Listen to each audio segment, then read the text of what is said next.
Jaguars ascending, Titans descending, and the Colts and Texans are in the middle of a rebuild.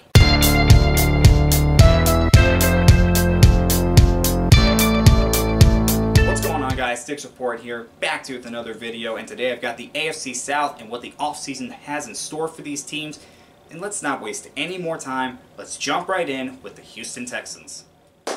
Okay, so the Texans did not end up with the first overall pick. Everyone predicted they would, but they didn't. They lost it in the final week of the season when they went for the win instead of tanking.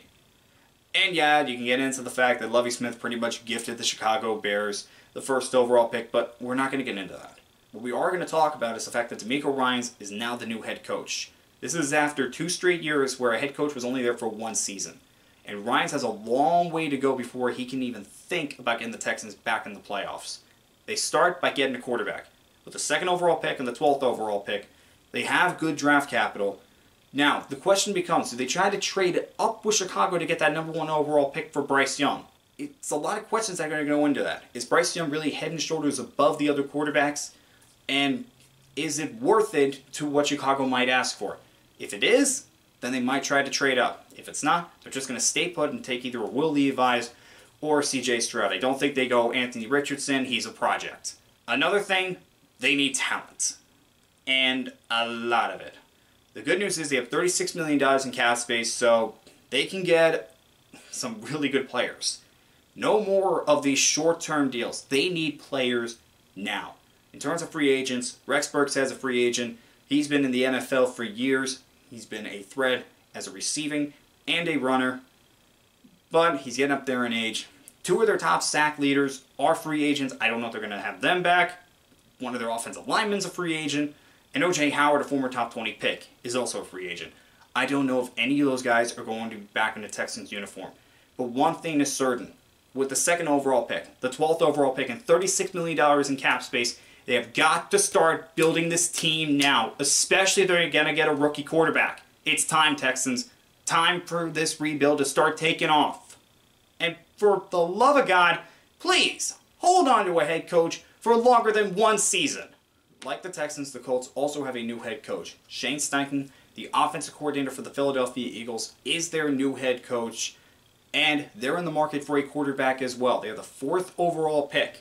They could be a team that decides to trade up to number 1 to get Bryce Young, or they could stay put as well, get either a Stroud or a Levis. I don't think Richardson's going to be in line for that either. Again, I think he's more of a project, and the Texans and Colts need guys that can start right away. The big thing for the Colts right now is what direction is this team going to go in? They're going to start rebuilding this team. Who's going to stay? Who's going to go? They have $12 million cap space. That's it. They're not going to be able to sign a whole lot unless they make some moves. Unique Ngakwe and Paris Campbell are 2 free agents for the Colts. They are very talented players. They have done good things in the league. The Colts might try to re-sign them. Ronnie McLeod's been a solid safety in the NFL. He's going to be somewhere next year, whether it's with the Colts or somebody else. Matt Pryor is one of their offensive linemen. He's a free agent as well. We'll see what happens there. Again, the Colts don't have too much cap space, but they could still free up some space, see if they can make some moves. With the Colts and the Texans, they're in a rebuild mode now. They have to figure out who do they want as their quarterback and where do they go from there. That's really what this offseason is about for both teams. Just trying to figure out the direction this franchise is going to go. The Jaguars, meanwhile, have already completed their rebuild way ahead of schedule. Doug Peterson and that staff just deserves a medal for what they did. Remember, this is a team that was coming off back-to-back 1st overall picks, whose supposed franchise quarterback really looked shaky his first year, and they not only got them to the playoffs, but they had one of the greatest playoff comebacks I think anybody has ever seen. How they came back in that game, absolutely 100% amazing. And with that, they have the 24th overall pick in the draft. And that's just a case where just take the best player available.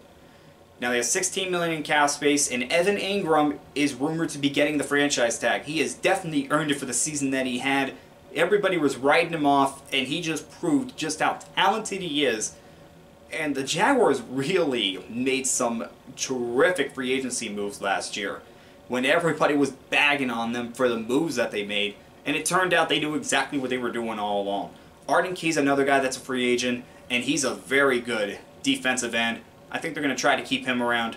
Jawan Taylor and Marvin Jones are two other guys that are free agents. Jawan Taylor, they drafted in the second round. He's turned out to be a pretty solid offensive lineman. And Marvin Jones has just been in the league for a long time, been a solid player for a long time. Might want to get him back, get some veteran leadership in there. But the Jaguars, this is definitely a team on the rise. And if they keep improving like we think they can, we could see them in the Super Bowl in the next few years. Tennessee, meanwhile, had one of the biggest collapses in NFL history. They had the division all but guaranteed, but they couldn't seal the deal. Now with this offseason, there are so many questions coming from this team. What's going to happen with Ryan Tannehill? If he's cut, who's the quarterback? What's going to happen with the rest of these players? Who's staying? Who's going? What's going on with Derrick Henry? Is he still going to be King Henry? So many questions that need to be answered. Now, they do have the 11th overall pick, inside the top 15, just outside the top 10, but none of that matters right now because we don't know what kind of direction this Titans team is going. It looks like that window that they had when they went to the AFC Championship game back in 2019, it looks like it's all but sealed now unless something drastic happens. And they only have $12 million in cap space. Now, cutting Ryan Tannehill should free up some cap space, but again, if he's gone, who's going to be the quarterback? Malik Willis? He struggled last year. And again, they only have the 11th overall pick. If they want to get one of the quarterbacks, they would have to trade up to do that. So many questions right now with this Titans team. And I don't know when they're going to be answered. In terms of their free agents, Randy Bullock, their kicker, is a free agent. He's a solid kicker. They might want to keep him around. Zach Cunningham, he's also a free agent. He's been a very good linebacker in this league. Austin Hooper, Mario Edwards, those are the two very solid players. They're going to be on a team next year. But again, so many questions right now. Oh, by the way, Jeffrey Simmons is going to be due for a contract extension. What are you going to do with him? So many questions with the Titans. Alright guys, those were my thoughts on the AFC South teams. Next up is the NFC South. And as always, I will see you guys next time.